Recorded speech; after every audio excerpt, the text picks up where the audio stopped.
Media partner Nagar Sahyadri, associated by Sahyadri publication.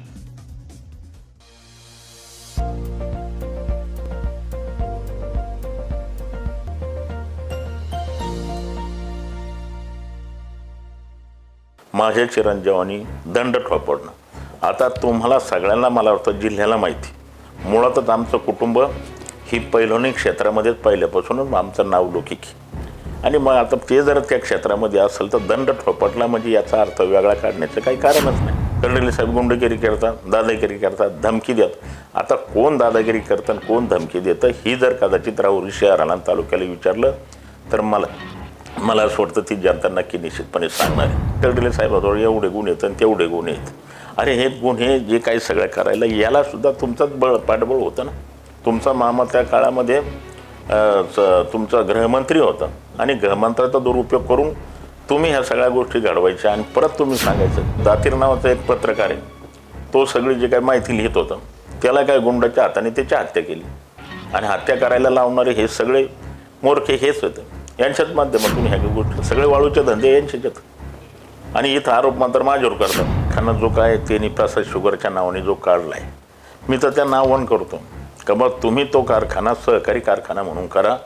तुम्हाला सांगतो आजही मी तुम्हाला पाठिंबा द्यायला मी तयार आहे। मंत्रिपदाची सुद्धा मामाच्या पुण्याने तुम्हाला 2.5 वर्षाचा कार्यकाळ मिळाला, पण सत्तेच्या माध्यमातून तुम्ही आत्तापर्यंत काय दिवे लावलेत हे सांगा ना। त्यावेळेला त्यांनी सांगितलं का वडिलांनी ज्या चुका केल्यात मी माझी चुकाच्या सुधारणा करील।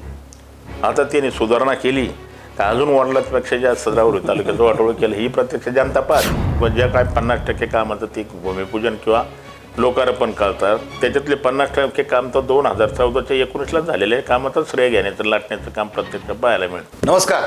विधानसभा निवडणुकीची रणधुमाळी सध्या चालू आहे। नगर जिल्ह्याचं लक्ष वेधून राहिलेल्या राहुरी विधानसभा मतदारसंघातील एकूण लढत जी आहे ती माजी मंत्री या ठिकाणी 2 माजी मंत्री समोरासमोर आलेले आहेत। शिवाजीराव कर्डिले हे नाव सर्वश्रुत आहे।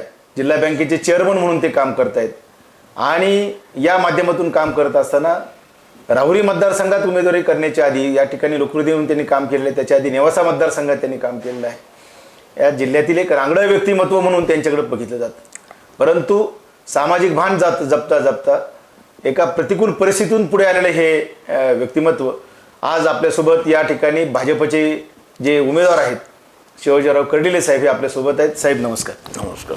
ती विधानसभा निवडणुकीची सध्या रणधुमाळी चालू आहे। राहुरी मतदारसंघातून आपली उमेदवारी आहे। 5 वर्षापूर्वी या मतदारसंघात आपला पराभव झाला, परंतु पराभवाने खचून न जाता आपण जिद्दीने या मतदारसंघात काम सातत्याने करत राहिलात आणि आता पुन्हा आपण मतदारांच्या समोर गेलेला आहात। एकूणात 5 वर्षापूर्वीची निवडणूक, त्याच्या आधी या मतदारसंघात आपण आमदार म्हणून काम केलेलं आहे, मंत्री म्हणून काम केलेलं आहे आणि आता पुन्हा आपण उमेदवार। एकूण काय वाटतं हे सध्याच्या निवडणुकीच्या बाबत? आता मी 1995 पासून नगर नेवाशाच्या मतदारसंघामध्ये 3 टर्मचा विधानसभेचा आमदार म्हणून आणि मंत्रिपदाची मला संधी मिळण्याचं काम केलं आणि 15 वर्षाचा कार्यकाळ जर मला सांगायचं जर म्हणलं तर मी एक सर्वसामान्य कुटुंबातून आलेलो आहे। मी शेतकरी कुटुंबातून दुधाचा व्यवसाय करता करता गावचा सरपंच झालो आणि गावच्या सरपंचाचा थेट आमदार झालो आणि आमदार झाल्यानंतर सर्व जनतेच्या कृपे आशीर्वादाने मला 15 वर्ष विधानसभेच्या आमदारकीची संधी मंत्रिपदाची संधी मिळाली। परंतु नगर नेवाशाच्या मतदारसंघामध्ये विकासाचं फार मोठ्या प्रमाणामध्ये मी काम करण्याचा प्रयत्न सातत्याने आत्तापर्यंत करत आलो आणि नंतरच्या काळामध्ये महाराष्ट्रामध्ये देशामध्ये पुनर्रचना झाली। पुनर्रचनेमध्ये माझ्या मतदारसंघाचे विभाजन झाल्यानंतर मला राहुरी नगर पाथडी विधानसभेमध्ये वैकुंठवासी गोपीनाथरावजी मुंडे साहेब हे भारतीय जनता पार्टीचे नेते होते। त्यांच्या माध्यमातून मला उमेदवारी मिळाली आणि मला 9 ते 14 पर्यंत राहुरी नगर पाथडी मतदारसंघाच्या जनतेने मला विधानसभेची संधी देण्याचं काम केलं आणि त्या 10 वर्षाचा कार्यकाळ सांगायचं जर म्हटलं तर पंतप्रधान सडक योजना असेल, मुख्यमंत्री सडक योजना असेल, तुमच्या जलजीवनची योजना असेल, अशा मोठ्या प्रमाणामध्ये विकासाचं काम करण्याचा प्रयत्न मी केला। परंतु 2019ला माझा विधानसभेमध्ये माझा पराभव झाल्यानंतर मी काही कुठल्या प्रकारचं कधी खचून गेलो नाही। लोकसभेला सुद्धा माझा पराभव झाला होता आणि विधानसभेलाही माझा पराभव 19ला झाला। झाल्यानंतर मी 8 दिवस फक्त घरामध्ये थांबलो आणि 9व्या दिवशी मी परत मतदारसंघामध्ये लोकांच्या सुखादुःखाला, लोकांच्या व्यक्तिगत सार्वजनिक कामाला सातत्याने त्यांना सहकार्य करण्याची भूमिका केली. 95 पासून तर आज सांगायचं जर म्हणलं तर माझं सकाळची 7:30 ते 8 वाजता जनता दरबार सुरू होतो. आणि मग जनता दरबाराला जे काही लोक काम घेऊन येतात, मी त्याला कधीही सुद्धा विचारलं नाही का तू कोणत्या गावचा आहे, कोणत्या धर्माचा आहे, कोणत्या पक्षाचा आहे, कोणत्या पार्टीचा. आल्यानंतर फक्त त्यांचं काम विचारणं आणि लगेचच अधिकाऱ्याला फोन लावून त्यांचा कामाचा निपटारा करण्याचं काम मी आत्तापर्यंत करत आलेलो होतो आणि करतोय पण. 19-24पर्यंत मला कधी एकही दिवस मला असं आठवलं नाही का विधानसभेचा आमदार नाही म्हणून असं कधीच मला पाहायला मिळण्याचं काम झालं नाही. आणि आज राहुरी मतदारसंघामध्ये मी 24ची निवडणूक लढवत असताना मला फार मोठ्या प्रमाणामध्ये प्रतिसाद पाहायला मिळण्याचं काम होतं आहे. गेली महिन्यापासून राहुरी नगर पाथडीचे जे काही मोठे तरुण माझ्याकडे येतात, स्वतःहून येतात आणि आल्यानंतर सांगतात का कर्डिले साहेब तुमच्यावर विश्वास ठेवून आम्हाला भारतीय जनता पार्टीमध्ये प्रवेश करायचा. आता काही तरुणाला मी प्रश्न केला की बा तुम्हाला का वाटतं भारतीय जनता पार्टीमध्ये यावं. ते म्हणले कर्डिले साहेब मागच्या वेळेला राहुरी तालुक्याचा जे काही आमचा लोकप्रतिनिधी तो भावनिक प्रश्न केलेत आणि भावनिक प्रश्न केल्यानंतर कामाचे सुद्धा अनेक आश्वासनं दिले, परंतु 5 वर्षाच्या कार्यकाळामध्ये कुठल्याच प्रकारचं आश्वासन पूर्तता झाली नाही. म्हणून आम्ही ठरवलं की या वेळेला जो कामाचा माणूस आहे त्याचा पराभव झाला, त्यांना घरी बसवलं, परत एकदा विधानसभेच्या आमदारकीची संधी द्यायची या भावनेतून आम्ही भारतीय जनता पार्टीमध्ये प्रवेश करतात. अशा पद्धतीने लोकांची प्रतिक्रिया आज ऐकायला आणि पाहायला मिळण्याचं काम होतं आहे. आणि आजची परिस्थिती जर पाहिली तर वातावरण एवढ्या मोठ्या प्रमाणामध्ये चांगलं आहे, कारण त्यांचं वातावरण जर पाहिलं तर प्रत्यक्ष निगेटिव्ह वातावरण पाहायला मिळण्याचं काम होतं. 6 खाते होते आणि 6 खात्याचा उपयोग मला असं वाटतं कुठल्याच प्रकारचा राज्याला नाही झाला, जिल्ह्याला नाही झाला. आणि ज्या मतदारसंघामध्ये आमदार झाल्यानंतर त्या मतदारसंघामध्ये सुद्धा कुठल्याच प्रकारचा विकास झाला नाही. आता जे MSCBचं सांगतात का मी इथं ही DP दिली, तिथं ही DP दिली. DP दिली म्हणजे ही प्रक्रियेचा भाग असतो आणि DP दिल्यानंतर आतापर्यंत कुठल्याही महाराष्ट्रातल्या आमदारांनी कधी त्याचं नारळही फोडलं नाही, तर मंत्र्याचा तर काही प्रश्नच येत नाही. आणि त्या जरी ज्या डिब्या दिल्या तर 2014ला राज्याचे मुख्यमंत्री देवेंद्र फडणवीस साहेब होते आणि बावनकुळे साहेब त्या खात्याचे मंत्री होते. त्यांनी महाराष्ट्राचा आराखडा तयार केला होता की कोणत्या गावामध्ये ओव्हरलोड ट्रान्सफॉर्मर येतं, कोणत्या गावामध्ये ओव्हरलोड सबस्टेशन येतं आणि त्याचा नवीन आराखडा तयार करून त्याला मंजुरी आणि मान्यता दिली होती. परंतु 19ला दुर्दैवाने राज्यामध्ये सरकारही आलं नाही आणि माझा विधानसभेचा पराभव झाला आणि त्याच कामाचे नारळ फोडायचे आणि त्याच कामाचं श्रेय घेण्याचं काम मला म्हणजे ही कामं आधीच मंजूर झालेली होती. आधीच मंजूर झालेली होती. हे काम आधीच मंजूर झाली होती.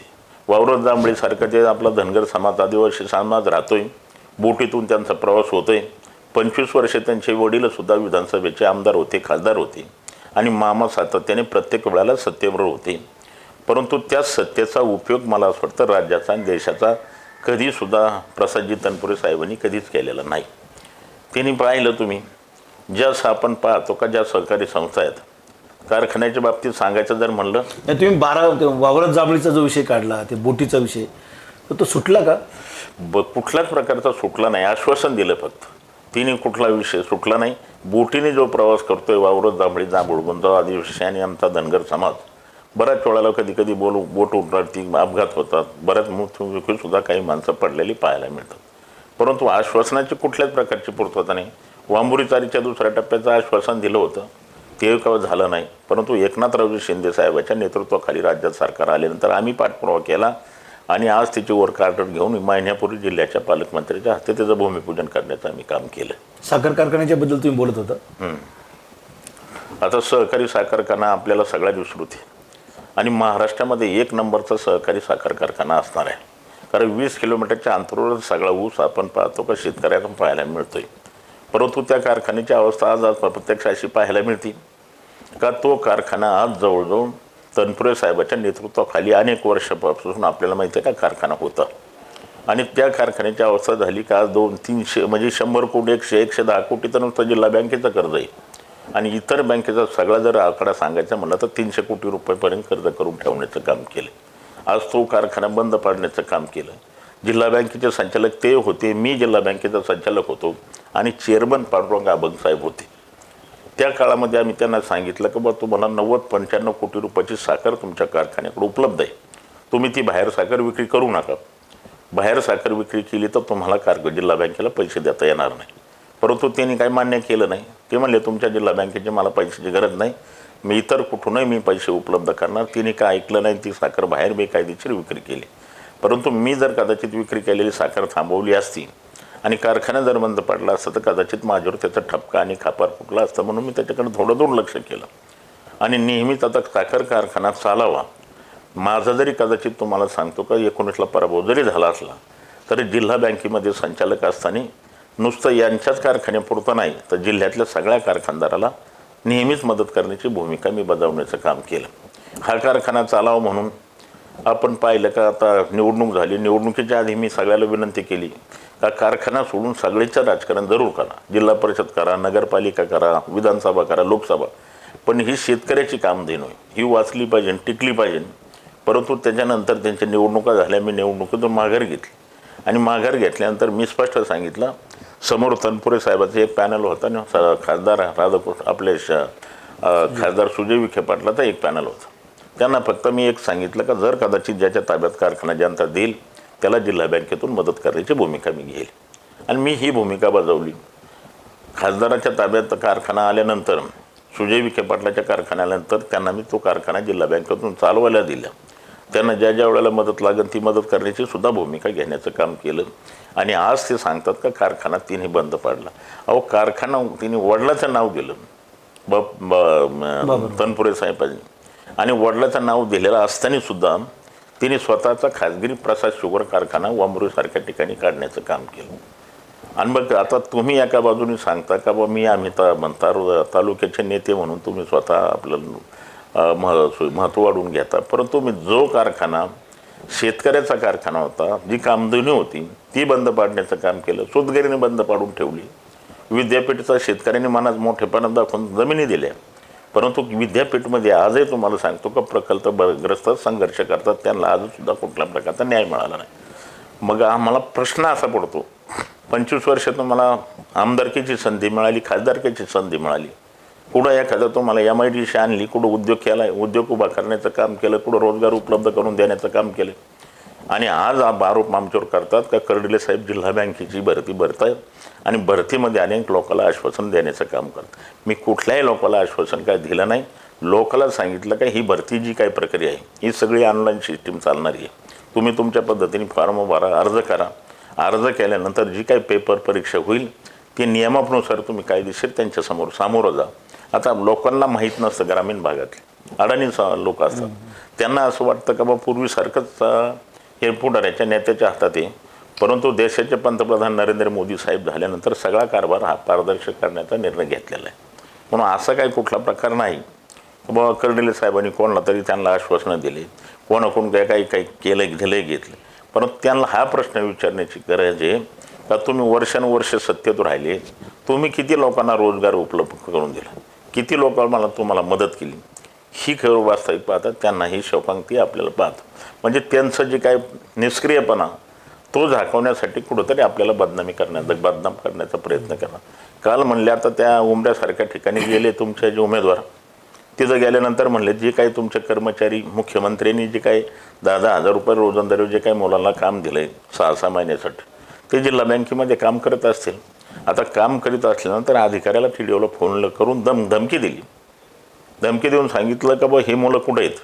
ते म्हणले साहेब ते मुलं का आता प्रत्यक्ष आमच्याकडे हजर नाहीत. आम्ही त्यांना हाजरी रजिस्टर दाखवलं आणि हाजरी रजिस्टरवर सुद्धा त्यांनी सांगितलं का बा ते हजरच येत नसल्यामुळं आता आम्हाला काही सांगू शकत नाही आणि आम्हाला काही कुठली गोष्ट माहिती नाही. तुम्ही तुमचे प्रश्न विचारता का बा ते जिल्हा बँकेमध्ये काम करणारे रोजगार भागीरथी बाई शिक्षण संस्था आहे, त्या शिक्षण संस्थेचे सगळेच कर्मचारी आज सगळ्या निवडणुकीमध्ये काम करतात. ते जे काही कारखान्याचे कर्मचारी आहेत प्रसाद शुगरचे, ते सगळे निवडणुकीमध्ये प्रत्येक प्रचारामध्ये प्रत्येक गावगावची जबाबदारी त्यांच्यावर बळजबरीने सक्तीने देण्याचं काम करतात. आणि ते सांगतात का काल 29 तारखेला आम्ही फॉर्म मारताना माझ्या चिरंजीवानी दंड ठोपडणं. आता तुम्हाला सगळ्यांना मला वाटतं जिल्ह्याला माहिती, मुळातच आमचं कुटुंब ही पैलवानी क्षेत्रामध्येच पहिल्यापासूनच आमचं नावलौकिक आहे. आणि मग आता ते जर त्या क्षेत्रामध्ये असेल तर दंड ठोपटला म्हणजे याचा अर्थ वेगळा काढण्याचं काही कारणच नाही. बरोबर, ती परिस्थिती ती आहे. परंतु त्याचा एवढा मोठा भाऊ करण्याचा प्रयत्न केला का बा दंड ठोपडले. राहुरी तालुक्याच्या जनतेवर. आता लाहोरी तालुका एक अशा काय भावनिक मुद्द्याला बळी पडणार, बळी पडण्याचा प्रश्न राहिलेला नाही, परंतु तो भावनिक प्रश्न करायचा दंड थोपटले आमच्याकडून. मुळातच आम्ही पैलवानकी क्षेत्रातले असल्यानंतर त्याच्यामुळं दंड थोपटणं म्हणजे याकडे काय वेगळं केलं असं काही मला वाटत नाही. कारण आमचा मोठाच वडील आजोबा आमचं सर्व कुटुंब परिवार ही तुम्हाला सांगतो का कुस्ती क्षेत्रामध्ये आणि पैलवानकी क्षेत्रामध्ये सातत्याने आमचं नाव आहे. सोनई नगर नेवासाच्या मतदारसंघामध्ये मी उभा राहिलो होतो आणि त्या काळामध्ये तुम्हाला सांगतो का आम्ही सुद्धा सोनईमध्ये म्हणजे घोडेगावमध्ये मी त्यावेळेलाही दंड ठोपडला होता. म्हणजे दंड ठोपडलं म्हणजे आपण पाहतो का आपण त्या पैलवानकी क्षेत्रातले आहेत. म्हणजे आज काही वेगळं केलं नाही म्हणून आज कुठल्या प्रकारचं त्यांना भांडवल राहिलं नाही. तिने मला असं वाटतं ही जी काही निवडणूक होती तिने विकासाच्या मुद्द्यावर बोलण्याची आवश्यकता होती, परंतु विकासाच्या मुद्द्यावर कुठल्या प्रकारचं बोलणं होत नाही. कर्डिले साहेब गुंडगिरी करतात, दादागिरी करतात, धमकी देतात. आता कोण दादागिरी करतं कोण धमकी देतं ही जर कदाचित राहुरी शहराला आणि तालुक्याला विचारलं तर मला असं वाटतं ती जनता नक्की निश्चितपणे सांगणार आहे. आज दबावाखाली माझा साधा व्हिडिओ जरी कदाचित एखादी स्टेटस जरी ठेवलं तर त्यांना धमकी येतात. माझा बोर्ड जो होता त्या गणेगावसारख्या ठिकाणी राहुरी तालुक्यामध्ये तो फाडला. आणि हे सगळ्या काय गोष्टी सांगतात. आणि आता काल मी जे काय फॉर्म भरताना ॲफिडेविट करून दिलं. आता हे गुन्हे काय आहेत, आता गुन्हे कशा पद्धतीने झाले तर हे सगळ्या गोष्टीची आपल्याला माहिती आहे. आणि मग ते सांगतात कर्डिले साहेबाजवळ एवढे गुन्हे आहेत आणि तेवढे गुन्हे आहेत. अरे हे गुन्हे जे काही सगळं करायला यालासुद्धा तुमचंच पाठबळ होतं ना. तुमचा मामा त्या काळामध्ये तुमचा गृहमंत्री होता आणि गृहमंत्र्याचा दुरुपयोग करून तुम्ही ह्या सगळ्या गोष्टी घडवायच्या आणि परत तुम्ही सांगायचं मला काही कुठल्या गुन्ह्यामध्ये कधी आत्तापर्यंत सजाही झाली नाही आणि मला गुन्ह्यामध्ये कुठल्या प्रकारचं काही नाही, पण जाणीवपूर्वक हे अडकवण्याचा प्रयत्न केला. आणि हा अपप्रचार असं होतं. कर्डिले साहेब आता खरे गुंड कोण येतं, खरे गुन्हेगार कोण येते, कोण खऱ्या धमक्या देतात हे मला असं वाटतं मी याचा थोड्या दिवसातच याची सगळी उघडं करण्याचं काम मी करेल. कारण मला ह्या गोष्टी माहिती आहेत. तिने आज किती लोकांना धमक्या गेल्यात. आज तुम्हाला सांगतो का त्यांच्या काही लोकांकडे रेकॉर्डिंगसुद्धा तिने पाहतोय मी. म्हणजे धमक्या तुम्ही देता, दादागिरी तुम्ही करता. राहुरी शहराची ज्या आपण 40 वर्षापासून तुमच्या हातामध्ये सत्ता आहे त्या सत्तेच्या माध्यमातून केलं आहे काय? तुम्ही एक जमीन तुम्हाला सांगतो का राहुरी शहराच्या बाजूला होती तिथं आरक्षण टाकलं का भाजीपाल्याच्या व्यवसायासाठी आरक्षण टाकलं. ती जमीन तुम्हाला सांगतो का त्याच्यावर आरक्षण टाकलं आणि आरक्षण टाकलं. दातीर नावाचा एक पत्रकार आहे तो सगळी जे काय माहिती लिहित होता त्याला काय गुंडाच्या हाताने त्याची हत्या केली आणि हत्या करायला लावणारे हे सगळे मोरखे हेच होते. यांच्याच माध्यमातून ह्या गोष्टी घडल्या. पत्रकार दातीर याची जी हत्या झाली त्या हत्येचं प्रकरण राज्यभर गाजलं आणि त्या प्रकरणामध्ये आरोपींना अटक झाली. त्या प्रकरणाचा मास्टरमाइंड कोण आहे याच्याबाबतचं मोठं विधान कर्डिले साहेबांनी या ठिकाणी केलेलं आहे. आणि ती घटना जी घडली ती राहुरीत नव्हे तर राज्यभर गाजलेली घटना होती. आता त्या घटनेच्या बाबतीत तुम्हाला सांगतो का त्यांच्यावर एवढा त्यांच्या परिवाराला कुटुंबावर एवढा दबाव टाकला, दबाव टाकून त्यांना धमक्या दिल्या. जर कदाचित तुम्ही याच्यात जर काही हस्तक्षेप केला, प्रकरण बाहेर काढलं तर जसं दातीरला झालं तसे तुमचे जे काही मुलं असतील त्यांची असणारी पत्नी असेल त्यांना धमकवलं का उद्या तुम्ही सुद्धा इथं जगात दिसणार नाही म्हणून. अशा पद्धतीने धमक्या त्यांच्या गुंडांच्या माध्यमातून ह्या दिल्या जातात. आणि हे सगळं मास्टर माइंड म्हणून आज आपण पाहतो का हातांपूर्वी परिवार राहुरीच्या शहरामध्ये जर आज लोक भीती घाबरतात. लोकांना विचारलं की तुम्हाला घाबरायचं कारण काय? ते म्हणले घाबरायचं कारण साहेब एकच आहे, आम्ही जर कदाचित ओपन भूमिका जर घेतली तर लगेच तुमच्या नगरपालिकेच्या माध्यमातून त्याला आरक्षण टाकलं जातं. आरक्षण टाकल्यानंतर मग आपण काय पाहतो का ती जमिनीची किंमत मातीमोल होईल आणि मग आरक्षण टाकल्यानंतर परत कोणीतरी त्यांचे एजंट माणसं आमच्याकडे पाठवले जातात. आरक्षण टाकला तर ती जमीन द्या. म्हणजे जर करोडो रुपयाच्या जमिनीचा भाव असला का तिचं व्हॅल्युएशन लाखात येतं आणि मग लाखात आल्यानंतर ती जमीन परत त्यांना विकायची आणि विकल्यानंतर परत तिने नगरपालिकेचा ठराव करून त्यांचं शासन राहायचं, आरक्षण उठून घ्यायचं. हा उद्योग करण्याचं काम इतक्या वर्षानुवर्ष केलं. राहुरी शहरात असे अनेक प्रकार घडले, लय मोठ्या प्रमाणामध्ये प्रकार आहेत. आरक्षण यांनीच टाकायचं, उठवायचं, यांनीच विकत घ्यायची परत आणि येणेच परत विकत घ्यायची. असं सगळ्या राहुरीच्या शहराला वेढा मारण्याचं काम प्रत्यक्षात तिने केलं. मी या 2009ला विधानसभा निवडणूक लढवायला लावली त्यावेळेला माझा आरोप केला म्हणले वाळू शिल्लक ठेवणार नाही, इथं गुंठाभर जमीन कोणालाही सुद्धा शिल्लक ठेवणार नाही. मी आता 15 वर्षापासून ती धरलं नेतृत्व करतो. कुठल्याही माणसाने एखाद्याने सांगावं का कर्डिले साहेबांनी कधी वाळूचा खडासुद्धा कधी उचलाय, कधी त्या व्यवसायात, सगळे वाळूचे धंदे यांचेच आहेत. आणि इथं आरोप मात्र माझ्यावर करतात आणि सांगितलं जातं का हे जमीन करडेरी साहेब ठेवणार नाही. मी आता 15 वर्षापासून कुठल्याही एखाद्या व्यक्तीने माझं सांगून कुठं दाखव, कुठं गुंठा घर मी जमिनी जर घेतली असलं, कोणाची दबाव टाकून हे करून केलं, माझा कुठला, मी 95 पासून पुढं लोकप्रतिनिधी आहे. आणि मी जर कोणाला असं दबाव टाकून दादागिरी करून दमदाटी करून ही जर गोष्ट केली असती तर 95 वर्षे 5 टाईम मला जनतेने कधीच मला ही संधी देण्याचं काम केलं नसतं. मी जर गुंडगिरी केली असती कधीच नाही. आता त्या गुन्ह्याचं रोज गावात जाऊन ते आता ते वाचन करून सांगतात, हे एवढे गुन्हे येतात यांच्यावर एवढे हे येतं. अरे गुन्हे ठीक आहे, गुन्हे झाल्यानंतर कुठला एखादा गुन्हा सिद्ध झाला आहे आणि सिद्धमध्ये माझ्यावर खोटे नाटे गुन्हे होतात आणि कुठं सिद्ध झाला एखादा दाखवून द्यावं बा त्याने मला. परंतु आता ते वाचन करा, तुम्ही विकास कामाचं वाचन करा. आता मधल्या पिरियडमध्ये म्हणल्या पुरस्कार मिळाला म्हणून सगळ्याच राहुरी नगर पाथर्डी मतदारात बोर्ड लावल्यानंतर मग त्यांना मी प्रश्न आव्हान केलं का विधानसभेचा जो काय अधिवेशन असतं हे जे आपल्याला मतदारसंघातले प्रश्न सोडवण्यासाठी आपल्याला तिथं आवाज उठावा लागतो. तुम्ही एवढा जर आवाज उठवला तर तुम्ही कोणता प्रश्न सोडला एखाद्या विधानसभेमध्ये त्याचं उत्तर त्यांनी दिलं असतं तर आम्ही त्यांचे आभार मानले असते. पण ती काय मला कुठं बोर्डवर पाहायला मिळालं नाही, वाचायला पण मिळालं नाही कधी. विधानसभेत सभागृहामध्ये तालुक्याचे प्रश्न मांडताना गेली 5 वर्षात काही मांडले गेले? त्याने आता जर मांडले असते आणि सोडून घेतले असते तर त्यांना तर प्रसिद्धीची खूप हौस. ते कुठं चहा प्यायला बसले का त्याचा व्हिडिओ काढतात, कुठं एखाद्याच्या खाजगी एखाद्या दुःखाच्या घटनेला गेले तरी त्याचा व्हिडिओ टाकतात. त्यांना तर त्याची आवड. आणि हे जे काय आपण काही कामं केलीत कालचे जे 19 पासून तर त्यांचा 22 पर्यंत जो कार्यकाळ मंत्रिपदाचा होता ते सगळे कामं 14ला देवेंद्र फडणवीस साहेब मुख्यमंत्री असताना हे मंजूर झालेले कामं होते. आणि मग त्याचेच नारळ फोडणं, भूमिपूजन आणि स्वतःचं श्रेय घेण्याचं काम होतंय. आज प्रत्यक्ष ही मला पाहायला मिळण्याचं काम झालं. आता बुरहानगरमध्ये ते आले त्या दिवशी कुठलाही एक कार्यकर्ता भारतीय जनता पार्टीचा गावामध्ये हजर नव्हता. आता ते तिथं भाजीपाल्याचा बाजार भरतोय, तिथं ते बाजारामध्ये शिरल्यानंतर ते घोषणा द्यायला लागले. ते जे काय तो जे तिथं भाजीपाला घेऊन येणारा जो शेतकरी असेल, एखाद्या गोळ्याला ती गोष्ट घडली असत ही मला काही सांगता येणार नाही. आता आरोप का करतात ते? फक्त आरोप करून बदनामी कशा पद्धतीने होईल आणि बदनामी करून आपल्याला कशा पद्धतीने बदनाम करता येतील फक्त एवढंच करतो.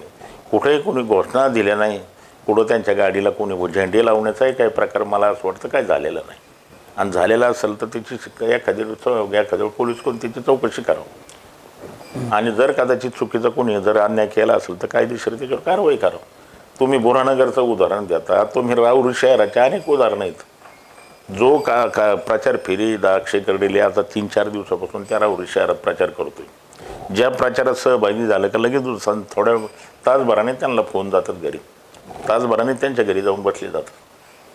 कधी गोडीत बोलतात, कधी दादागिरी करतात, कधी धमकी देतात. मग पहा तुम्हाला शहरात राहायचं आणि तो माणूस कधी येणार आहे का? दुसरा आरोप काय सुरू केला त्यांनी, कर्डिले साहेब म्हणले ही माझी शेवटची निवडणूक आणि आता कर्डिले साहेब इकडे येणार आहेत का? त्यांना ही गोष्ट माहिती नाही. नगर न्यावासा मतदारसंघ तुटून 15 वर्ष झाली. आजही नगर न्यावाशाच्या तालुक्याच्या जनता माझ्याकडेच काम घेऊन येते.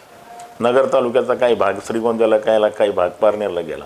आजही नगर तालुक्याच्या जनता माझ्याकडेच ही सगळे काम घेऊन येतात आणि मी काम सोडवतो. कालच्या विधानसभेमध्ये मला काही अनेक लोकांची मागणी होती, तुम्ही श्रीगोंद्यात या उभा राहा, तुमचं काम आहे, आम्हाला नेहमी सहकार्य असतं. न्यावाशातली जनता ही मागणी करते की कर्डिले साहेब. त्याचं कारण काय? कारण त्यांना माहिती आहे का कायम कधी पण हे सहकार्य करण्याचं. आता राजकारणामध्ये हे करून आता देशाचे नेते शरद पवार साहेबांनी 25 वर्षापासून सांगितलं होतं मी रिटायरमेंट घेतली. अजून त्याने रिटायरमेंट घेतली. मला ते रिटायरमेंटचं सांगतात का आता हे आपल्याकडे परत येणारच नाही, दिसणार नाही, फिरणार नाही. मी सर्वसामान्यातून आलेलो आहे. मी काही सोन्याचा चमचा घेऊन आलेलो नाही. माझ्याकडे काही कुठल्या प्रकारची शिक्षण संस्था साखर कारखाने नाही म्हणून मला तिकडे वेळ घालायची गरज पडत नाही. आज तुम्ही प्रोसेस शुगरचा कारखाना काढा आणि शेतकऱ्याचे तुम्हाला सांगतो पेमेंट दिले नाही. 27 रुपये तुमच्या शेतकऱ्याला भाव दिला आणि इथं मात्र प्रवारा कारखाना 32 रुपयाचा भाव देतो. म्हणजे कारण काय? तुमचा तर खाजगी कारखाना, तुम्हाला तर खर्च कमी आहे आणि मग तुम्ही तर सगळ्यात जास्त तुम्हाला भाव देण्याची गरज होती. कधी का तीच अवस्था केली. आणि मग तुम्ही जर एवढं सांगता आणि तुमचं जर एवढं राहुरीच्या जनतेवर प्रेम आहे, राहुरी तालुक्यावर प्रेम आहे तर तुम्हाला ही खाजगी कारखाना का काढला? काय गरज होती तुम्हाला काढण्याची? जी आपण संस्था जी होती ती काम देणं होतं ती बंद पाडली. 100 कोटी रुपये तुमच्या कामगाराच्या थकीत पैसे थकवले. त्याचं काय केलं? त्याला जबाबदार करडेले का? करडेले तर आत्ता 15 वर्ष आले झालं त्या तुमच्या मतदारसंघामध्ये आलं. आणि मी नेहमी तुम्हाला सांगतो 19 माझा पराभव झाल्यानंतर राहुरीकरांच्या जनतेला असं वाटत होतं करडेले साहेब आता इथून कारखान्याला मदत करणार नाही. मी कालही जाहीरपणे स्पष्ट लोकांना सांगितलं विधानसभेचे आमदार करा, उद्या परत तुम्ही आपण एकत्र येऊन तो कारखाना उभा करण्याचा चालवायचा आपण प्रश्न सोडवण्याचा प्रयत्न करू. तर राहुरी कारखाना जो काय त्यांनी प्रसाद शुगरच्या नावाने जो काढला आहे, मी तर त्या नाववण करतो का बा तुम्ही तो कारखाना सहकारी कारखाना म्हणून करा. तुम्हाला सांगतो आजही मी तुम्हाला पाठिंबा द्यायला मी तयार आहे. परंतु तिथं तुम्हाला मलिदा मिळतोय, तिथं तुम्हाला त्याच्या सगळ्या काही गोष्टी मिळतात. हे जे काय तनपुरे सहकारी साखर कारखाना होता तो आजोबाचं नाव दिलेलं होतं आणि आजोबाचं नाव त्यांनी पुसून इथं वडिलाच्या नावाने प्रसाद शुगर कारखाना काढला.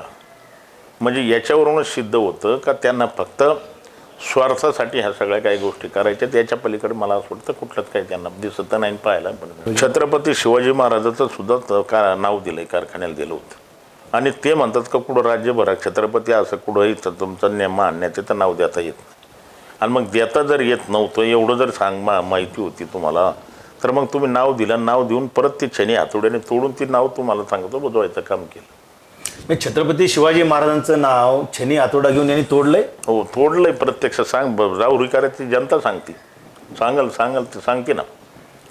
छनी हातोड्याने तोडून ती नाव काढून टाकलं आणि तिने तनपुरे सहकारी साखर कारखान्याचं नाव त्याच्यावर देण्याचं काम केलं. हे काही छत्रपती शिवाजी महाराजांपेक्षा एवढे मोठे नाहीत.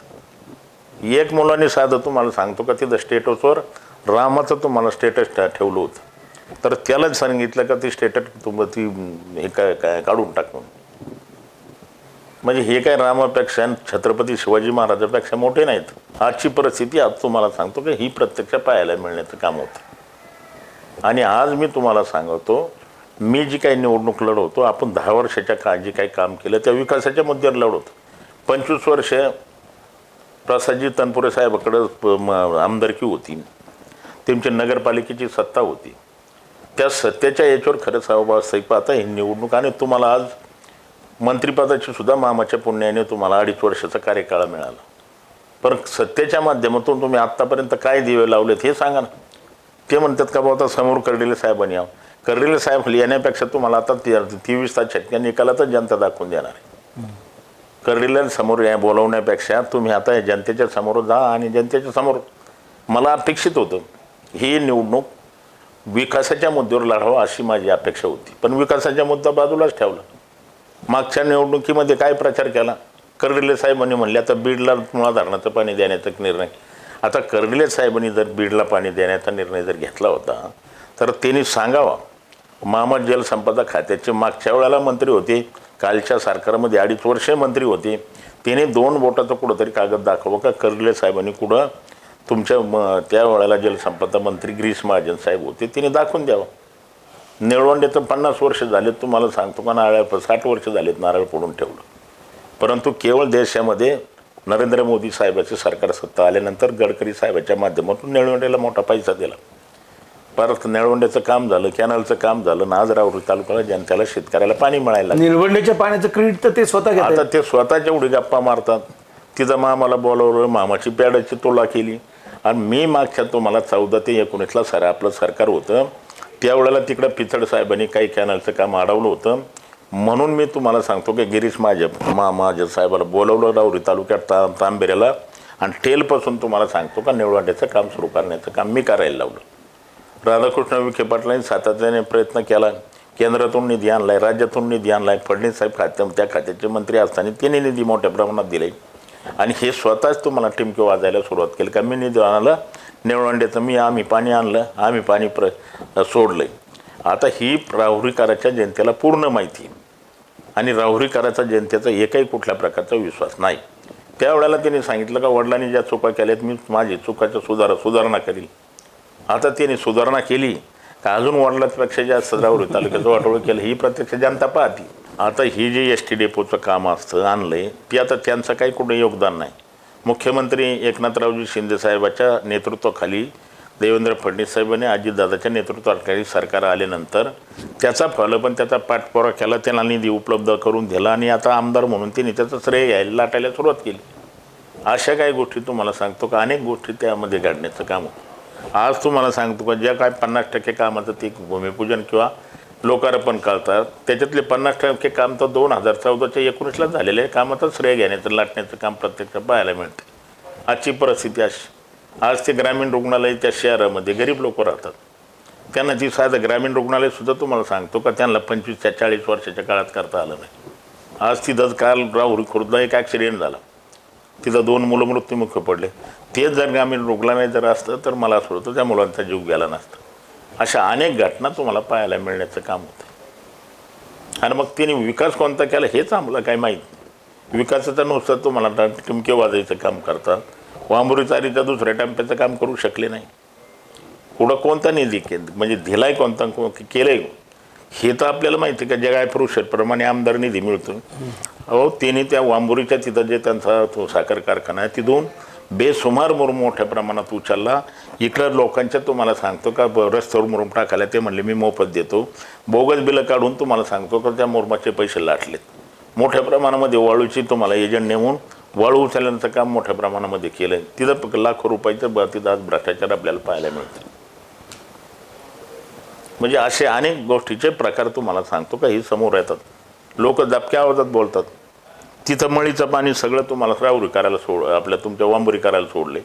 वांबुरी करायचं जर पाहिलं तर आता तुम्हाला सांगतो की 32 लाख रुपये नुसते नगरपालिका त्या ग्रामपंचायतीची थकबाकी. ग्रामपंचायतीची साधी पट्टीसुद्धा भरली नाही एवढी त्यांची हुकुमशाही. ते कुठल्याच गोष्टीचा असा काही प्रकार करत नाही. असे लय फार मोठ्या प्रमाणात मुद्दे आहेत.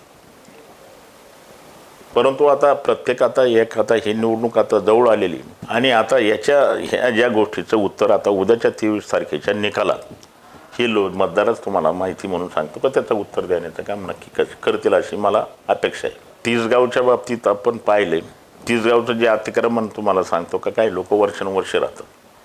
ती याची शासनाची जमीन तिथं आम्ही पुढाकार घेऊन कोर्टा कचेरी करून ती अतिक्रमणाच्या सगळ्या गोष्टीचे लोकांचं ती थांबवलं. तिथंही कधी पाहिलं नाही. पाथर्डी करायला आपण पाहिलं जिरायत भागाचा नगर तालुका पट्टा आहे. त्यांना काय फार काही कुठली अपेक्षा नव्हती. वांबुरी चारीचं दुसऱ्या टप्प्याचं काम व्हावं म्हणून लोकांची अपेक्षा होती आणि आश्वासन दिले मात्र त्यांनी केलंच नाही. आणि वांबुरी चारी जरी झाली होती तरी तुम्हाला सांगतो का 2009ला झाल्यानंतरच मी पाथर्डी करायला तुम्हाला ती चारी चालू करून लोकाला पाणी देण्याचं काम केलं. आणि ते सांगतात का माझ्या काळामध्ये मी सगळे तलाव भरून दिले. तलाव भरले कधी? करोनाच्या काळात पाऊस धो पाडला, त्यात पावसाने तलाव भरले आणि त्याचंच त्या तलावाचं तुम्हाला सांगतो का तिथं आता आपलं हे करायला पाणी पूजन करायचं काम सुरू केलं आणि त्याचंच टेमके वाजवण्याचं काम केलं. अरे हे तलाव कोणी भरले? कैलासवासी बाळासाहेब विखे पाटील मुंडे साहेबांनी ती वांबुरी चारी आणली आणि तलाव भरण्याचं रोज व्हिडिओ बातम्या टाकतात. आता करोनाच्या काळाचं उदाहरण सांगायचं म्हणलं तर महाराष्ट्रातून देशातल्या अनेक संस्थेने अनेक तुम्हाला सांगतो का जे समाजसेवकांनी करोनाच्या काळात वेगवेगळ्या प्रकारच्या मदती केल्या, सहकार्य करण्याचं काम केलं. परंतु यांनी मंत्रिपदाचा वापर काय करावा? ते रेमडेसिवीर इंजेक्शन जे आणले ते आता गरीब माणसाचे जीव वाचले पाहिजे म्हणून त्यांना आपण मदत केली पाहिजे. परंतु त्याने हे रेमडेसिवीरचे इंजेक्शन मिळवले. काही त्यांचेच कार्यकर्ते एजंट नेमवले आणि 40 आणि 50 हजाराला लाख रुपयाला तुम्हाला सांगतो का एक इंजेक्शनची विक्री केली. कुठली कुठं मदत केली नाही. आम्ही तर सत्तेवर नव्हतो, परंतु ज्या लोकांना मदत लागन, हॉस्पिटलची मदत लागन, मेडिसिनची मदत लागन, ॲडमिट करण्याची मदत लागन, त्यांना घरी किराण्याची काही अडचण आली तर किराण्यापर्यंत आम्ही सगळ्या गोष्टी पुरवण्याचं काम करोनाच्या काळामध्ये आम्ही केलं. कारण आम्हाला भारतीय जनता पार्टीचे नेते फडणवीस साहेबांनी स्पष्टपणे सांगितलं आता हे संकट आलं आणि ह्या संकटाच्या काळामध्ये सगळं सहकार्य झालं पाहिजे ही भूमिका बजावण्याचं आम्ही केलं. परंतु त्यांनी त्या मंत्रिपदाचा उपयोग त्याच्यातून आपल्याला काय मर्यादा मिळत त्याच्यासाठी तो उपयोग केला. या आजही जनतेला माहिती तिथं दुकान मांडून बसले होते सगळे. लोकांना लाईनीच्या लाईनी त्यांच्या दारात लागायचे, आम्हाला इंजेक्शन द्या, आम्हाला इंजेक्शन द्या. पण आज जी इंजेक्शन दिले ते काही गरीब माणसाला नाही दिले. ज्याच्याजवळ पैसे असतील, जिने जास्त रक्कम पैसे देईल त्याला इंजेक्शन दिले आणि त्यांना इंजेक्शनची विक्री करण्याचं काम केलं इथं. आणि ही काय राहुरी जनता मला असं वाटतं याला विसरणार नाही. त्याचं आता ह्या सगळ्या गोष्टीचं उत्तर 23 तारखेच्या तुम्हाला सांगतो का निर्णय निकालानंतरच आपल्याला पाहायला 100% मिळण्याचं काम होणार आहे. आणि मला आजचं सगळं वातावरण पाहिलं तर निश्चित मला असं वाटतं का जनता माझ्या पाठीमागे खंबीर उभा आहे आणि जनतेच्या सहकार्याने मदतीने 23 तारखेचा निकाल हा आपल्या बाजूनेच नक्की लागेल एवढं मला विश्वास आहे. या निवडणुकीच्या निमित्ताने तुम्ही मतदारांना काय आवाहन कराल? आता मतदाराला एकच आव्हान करणार आहे का मी एक तुम्हाला सांगतो का सर्वसामान्याच्या कुटुंबातून मी आलेलो व्यक्ती आहे आणि मला तुम्हाला सांगतो का सर्वसामान्याच्या जनतेचे जे काही प्रश्न असतात ते आम्हाला माहिती आहे. आणि मी त्यांना एकच सगळ्यांना आव्हान करणार आहे का बा जेणे इतकं तुमच्या राहुरी तालुक्याचं एवढं नुकसान केलं आणि एवढं वाटोळं केलं त्यांच्या हातात आपल्याला विधानसभेचा आमदार करायचा आहे का जेणे तुम्हाला 10 वर्षात विकासाचं काम दाखवण्याचं काम केलं. ही जनतेला मी खरं वास्तविक आता आव्हान करण्याचं काम करणार आहे. साहेब, या निवडणुकीच्या निमित्ताने आपण न्यूज 24 सह्याद्रीसाठी मुलाखतीला वेळ दिलात याबद्दल धन्यवाद. तुमच्या विजयासाठी आमच्या खूप खूप शुभेच्छा. आभारी. थँक्यू.